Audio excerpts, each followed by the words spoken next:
बिस्मिल्लाहिर्रहमानिर्रहीम। अस्सलाम वालेकुम। क्या हाल है सबकी? उम्मीद है कि सब खैरियत से होंगे, खूब मज़े में होंगे और इन्जॉय कर रहे होंगे। आज सुबह से ही जो है वो मौसम के आसार जो हैं वो ख़तरनाक थे, लेकिन बस बच्चों की छुट्टियां हैं तो वो बात सुनते ही नहीं हैं। तो ज़बरदस्ती पार्क चले गए और जब पार्क से वापस आए तो पूरे गीले थे, क्योंकि पार्क से घर आने तक के सफ़र में ही जो है वो पूरे बारिश में भीग गए थे।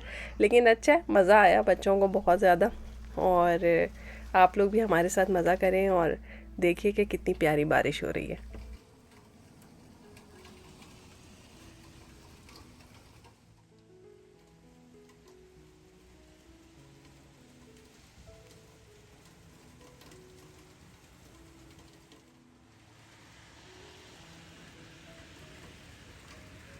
और जी, जब इतना अच्छा मौसम हो तो क्या दिल चाहता है? दिल चाहता है कि गर्मा गर्म पकौड़े हों। मगर मज़े की बात यह है कि उस दिन पकौड़े खाने वाली जो है वो सिर्फ मैं ही थी घर में, और अपने लिए जो है ना वो इतना काम करना, भाई मेरे तो बस से बाहर है ये काम।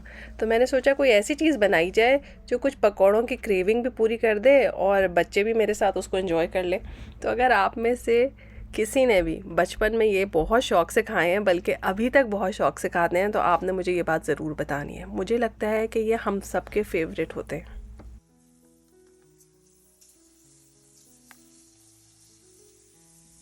अच्छा, क्या आप लोग मेरे साथ एग्री करते हैं कि इनको तलना अच्छा खासा ट्रिकी काम होता है? अगर ऑयल का टेम्परेचर सही नहीं हो तो या तो ये कच्चे रह जाते हैं या फिर फटाफट जल जाते हैं। शुरू में जब मैं इनको तलती थी तो अच्छी खासी मेहनत लगती थी। मैं तो एक एक और दो दो डाल के तला करती थी कि भाई प्रॉपरली पक जाए। हमारे बचपन में यूजुअली सिर्फ ये गोल वाले रिंग शेप के आते थे, लेकिन अब तो मैं लास्ट टाइम लेकर आई थी तो कार्स बनी हुई थी। तो जैसे ही उन्हें तेल में डालो तो बड़ी बड़ी सी गाड़ियाँ बन जाती थी। इस दफ़ा मैं गई और मैंने ढूंढा तो मुझे मिली ही नहीं वो, वरना मैं वो वाली शेप्स भी लेकर आती। लेकिन बहरहाल शेप कोई सी भी हो, खाने में मज़ेदार होना ज़रूरी है।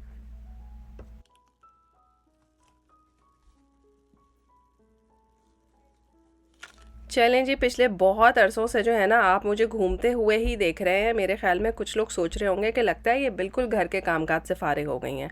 तो मेरे जो मियाँ हैं वो भी मुझे बहुत दिनों से कह रहे थे कि मेरा दिल चाह रहा है कि हमारे घर में जो तला हुआ गोश्त बनता था वो तुम बनाओ। तो मुझे थोड़ी सी उसकी रेसिपी याद थी, तो मैंने सोचा कि आपके साथ शेयर करूँ। इसके लिए बिल्कुल बारीक कटा हुआ प्याज होना चाहिए, और ये मैंने स्लाइसर से स्लाइस कर लिया। यूजुअली ये सैलेड के लिए इस तरह से काटा जाता है। मैंने सोचा कि क्या हर्ज है अगर मैं इसका एक्सपेरिमेंट करूं। तो वाकई बड़ा ही बारीक प्याज कटा और ब्राउन भी बहुत ही अच्छा हो गया। तो प्याज को आप ज़रा खुले तेल में जो है वो अच्छी तरह से फ्राई करके, यानी कि उसको गोल्डन ब्राउन कर लें। फैला के रखें ताकि अच्छा क्रिस्पी हो जाए। और जो एक्सेस ऑयल है उसको आपने बाहर निकाल लेना है, क्योंकि अब आपको जो है वो इतना ज़्यादा ऑयल नहीं चाहिए।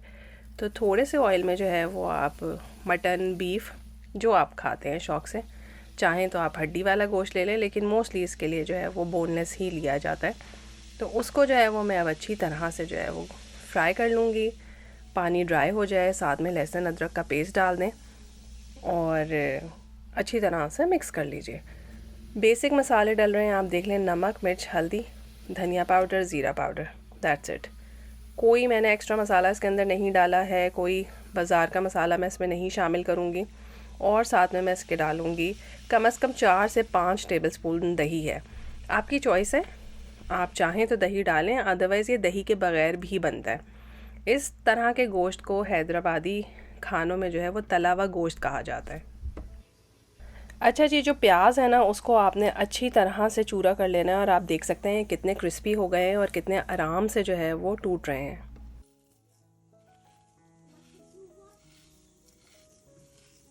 अब चेक कर लेते हैं अपने गोश्त को। तकरीबन 15 से 20 मिनट आप इसको पकने दीजिए। तो देखें, दही भी पानी छोड़ेगा, गोश्त भी पानी छोड़ेगा, और अगर ज़रूरत आपको लग रही है तो थोड़ा सा पानी आप ऐड कर सकते हैं। और देख लीजिए कि गोश्त जो है वो ऑलमोस्ट गल गया है। इसको हमने इतना भूनना है कि इसका तेल बिल्कुल सेपरेट हो जाए।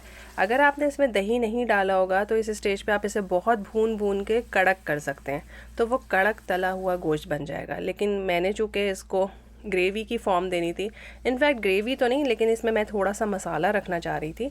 और मेरे ससुराल में भी ये इसी तरह से बनाया जाता है कि इसके अंदर तला हुआ प्याज बिल्कुल एंड में शामिल करते हैं, जब गोश्त अच्छे से भुन जाता है, पानी ड्राई हो जाता है, गोश्त बिल्कुल गल जाता है, तो सबसे आखिरी काम ये है, जैसे कि हम एंड में धनिया और हरी मिर्चें डालते हैं, उस तरह से आपने ये तला हुआ प्याज चूरा करके डालना है और इसको अब हल्की आंच पे आपने दम पे रख देना है, कम से कम 10 से 15 मिनट के लिए। और थोड़ी देर में आप देखेंगे कि इसका ऑयल सेपरेट हो गया है और गोश्त देख लीजिए कितना अच्छा भुना हुआ है और बिल्कुल ड्राई मसाले के साथ ये गोश्त बनेगा। इसके ऊपर आप धनिया, हरी मिर्चें, लेमन जूस और अगर आपका दिल चाहे तो थोड़ा सा इस पर गरम मसाला भी छिड़क सकते हैं, बिल्कुल ऑप्शनल है, वरना तो ये परफेक्टली तैयार है। ये गोश्त जो है वो बिल्कुल ड्राई बनता है और अगर आपकी बहुत बड़ी सारी फैमिली है तो इसमें आपको ज़रा से ज़्यादा प्याज डालने पड़ेंगे या फिर आप दही थोड़ा सा ज़्यादा डाल लीजिए ताकि इसकी कुछ ग्रेवी सी बन जाए। अदरवाइज़ इसका मसाला बिल्कुल ड्राई होता है, वो आपके सामने है। इसको आप रोटी से भी खा सकते हैं, लेकिन ट्रेडिशनली हम लोग इसको खट्टी दाल और चावल के साथ खाते हैं। और खट्टी दाल पकाने की रेसिपी मैंने पहले भी आपके साथ शेयर की है, लेकिन चूँकि आज मैं पका रही हूँ तो मैंने सोचा कि थोड़ी सी आपको बता दूँ। साथ साथ बन रही है मेरी चाय और साथ में मैंने दाल को जो है 15 से 20 मिनट के लिए भिगो के रखा था और उसके बाद मैंने उसको पकने के लिए चढ़ा दिया है। उस वक्त तक पकेगी जब तक दाल मुकम्मल तौर पे गल नहीं जाती और इसका पानी खुश्क नहीं हो जाता।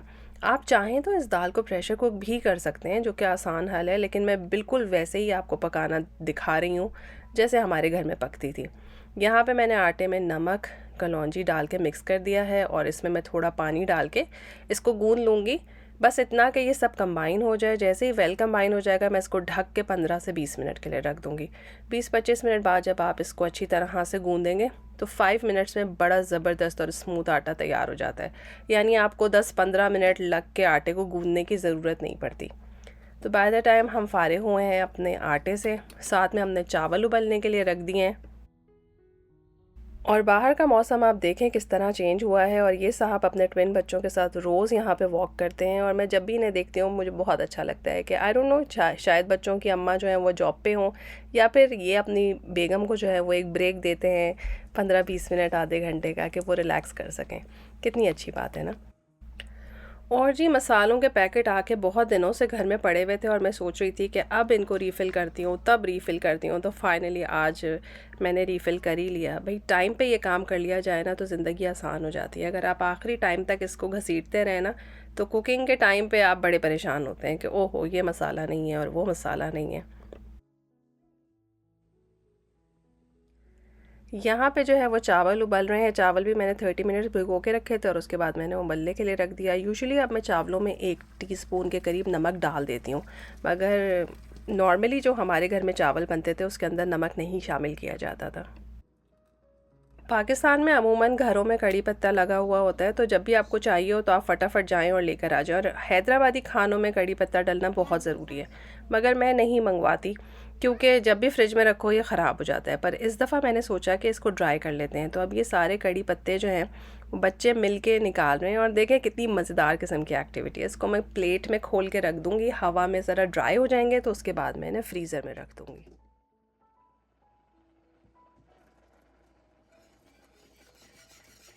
और जी यहाँ पे देख लें कि दाल का पानी ऑलमोस्ट खुश्क हो गया है, दाल मुकम्मल तौर पे गल गई है। मैंने एक सिर्फ स्टील का विस्क लिया है और उसे तेज़ तेज़ चलाऊंगी तो पूरी दाल जो है वो एक स्मूथ सा पेस्ट बन जाएगी, लेकिन फिर भी इसमें कहीं ना कहीं ग्रेन होंगे। अगर आप चाहें तो हैंड ब्लेंडर की मदद से भी ये काम कर सकते हैं, लेकिन आई थिंक इससे बिल्कुल परफेक्टली जो है वो जो कंसिस्टेंसी चाहिए होती है वो आपको मिल जाती है। दाल में डलेगा सिंपल नमक, मिर्च और हल्दी, दैट्स इट। और यहाँ पे डल रहे हैं थोड़ा सा कड़ी पत्ता फ्रेश और साथ में 3-4 हरी मिर्चें। इसको मैं पानी डाल के, और दाल में हमेशा गर्म पानी डालें, उससे जो है एक तो कुकिंग टेम्परेचर फ़ौरन से डाउन नहीं होता और दूसरा मुझे ऐसा लगता है कि दाल का टेस्ट बहुत अच्छा होता है। तो इसमें जो है अब हम नमक मिर्च मसालों के साथ इस दाल को कम से कम 10 से 15 मिनट तक पकने के लिए रखेंगे ताकि इसमें से किसी भी किस्म की कच्चे मसाले की स्मेल ना आए।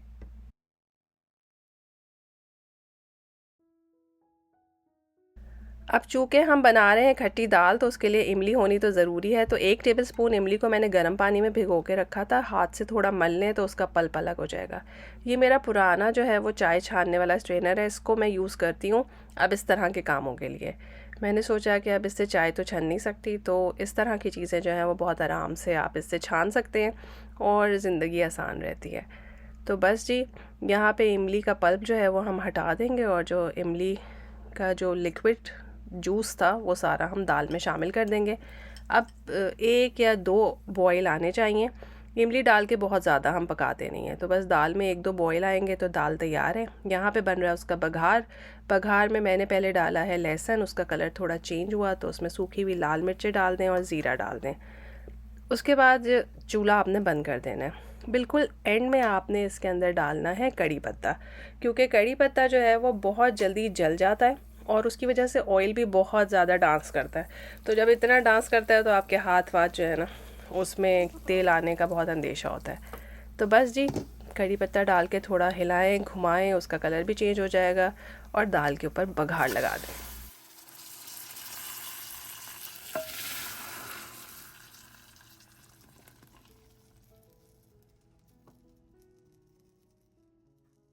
एंड में इसके ऊपर मैं डालूँगी धनिया, और अगर चाहें तो फ्रेश हरी मिर्ची डाल सकते हैं। हमारी खट्टी दाल बिल्कुल तैयार है।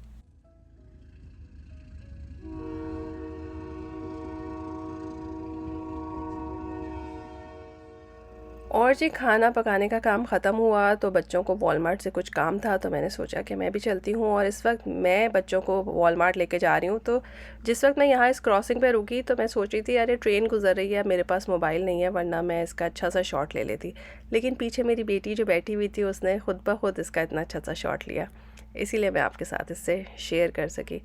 तो ये ट्रेन जो है वो हमारे शहर के अंदर से गुज़रती है और बड़ी ट्रेडिशनल ओल्ड फैशन सी ट्रेन है। और ये देखें, ओल्ड फैशन की बात हो रही है तो कितनी खूबसूरत केटल है, और केटल की प्राइस देखें, ऑलमोस्ट $50 की केटल है अगर आप इसमें टैक्स भी इंक्लूड कर लें। तो वॉलमार्ट में बड़ा अच्छा मज़ेदार किस्म का सामान आया हुआ था, ज़बरदस्त किस्म के बर्तन। तो आपको पता ही है, ख़वातीन बाज़ार जाएं और बर्तन और कपड़े ना चेक करें, ये तो हो नहीं सकता।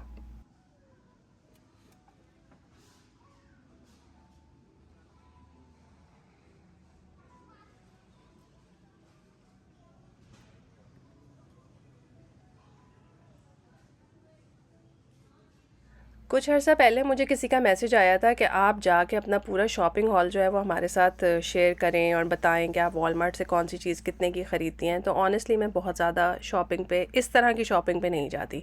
ये काम जो है वो मेरे हस्बैंड ही करते हैं। तो मैंने सोचा मौका गनीमत है, अब मैं जो चीज़ें ख़रीद रही हूँ, कोई सब्ज़ियाँ, तो साथ साथ आपको प्राइसेस दिखाती रहूँ ताकि आपको अंदाज़ा हो कि यहाँ पे प्राइसेस क्या हैं। और मोस्टली प्राइसेस जो है ना वो पर पाउंड है। आप ये मत समझिएगा कि चीज़ें जो हैं वो 1-1 किलो की हैं। जैसे अराउंड $4 का जो है ये एक फूल है गोभी का, और प्लस इस पे टैक्स भी लगेगा। तो बस जी, महंगाई तो हर जगह पे बहुत ज़्यादा हो गई है। अपनी बेसिक ग्रॉसरी करनी भी जो है ना आजकल लोगों के लिए बहुत मुश्किल हो गई है। तो हमने जो है वो अपना काम पूरा ख़त्म किया और अब हम आ गए हैं घर। सबको बहुत भूख लग रही थी। वैसे तो मेरे पास रेडीमेड नान पड़े होते हैं, तो मैं अमूमन इस तरह की सिचुएशन में वो निकाल लेती हूँ। लेकिन अब आटा गूंदा हुआ था तो मैंने सोचा कि इन सबको फ़्रेश रोटी पका के देती हूँ। ये काम भी जो है ना मैं कभी कभी करती हूँ। इतनी भी अच्छी नहीं हूँ कि सुबह शाम रोटियाँ पका के दूँ, लेकिन कभी कभी तो चलता है। तो बस जी, आज चूँकि पूरा फुल हैदराबादी खाना पका था तो मैंने सोचा कि ताज़ी रोटी भी पकानी चाहिए। तो अब मैं बना रही हूँ फ़्रेश फुलके।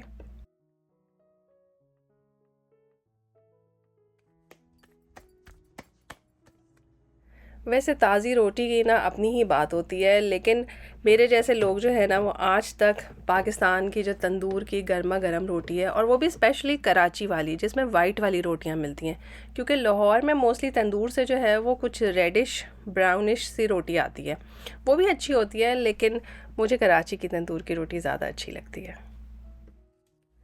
कुछ वीडियो पहले किसी ने मुझसे इस तवे के बारे में पूछा था कि लोहे का तवा आपने कहाँ से लिया इतना बड़ा, तो ये मैंने वॉलमार्ट से ही लिया था। और आप लोग भी चेक करें, अगर आप यहाँ रहते हैं तो वॉलमार्ट से मिल जाना चाहिए इतना बड़ा तवा लोहे का। और बस जी, चावल तैयार हो गए हैं, दाल तैयार है, गोश्त तैयार है, तो अब हम खाना सर्व करते हैं। और सब के सब जो है वो इंतज़ार में थे कि अम्मा कब खाना निकालेंगी और सब मिल के बैठ के और मज़े से खाना खाएंगे। आप लोग ज़रूर बताइएगा कि आपके पास कैसी दाल पकती है। मेरी अम्मी के घर में कभी भी ऐसी दाल नहीं पकती थी। मतलब दाल का इतना पतले होने का कॉन्सेप्ट तो था ही नहीं, सवाल ही नहीं पैदा होता कि दाल इतनी पतली बने और खट्टी बने। लेकिन मेरे ससुराल में खाने पीने के तरीके बिल्कुल डिफरेंट थे। तो आप लोगों के पास क्या खाने पीने के तरीके सेम थे? अगर सेम थे तो भी मुझे बताइए, और अगर डिफरेंट थे तो क्या डिफरेंट थे? हो सके तो कमेंट करके मुझे बताएं। उम्मीद है आज का व्लॉग आपको पसंद आया होगा और इससे आपने ज़रूर कुछ ना कुछ सीखा होगा। फिर मिलेंगे एक नई मज़ेदार सी वीडियो में। दूसरों को आसानियाँ दीजिए, अल्लाह ताला आपको आसानी देंगे। अल्लाह हाफिज़।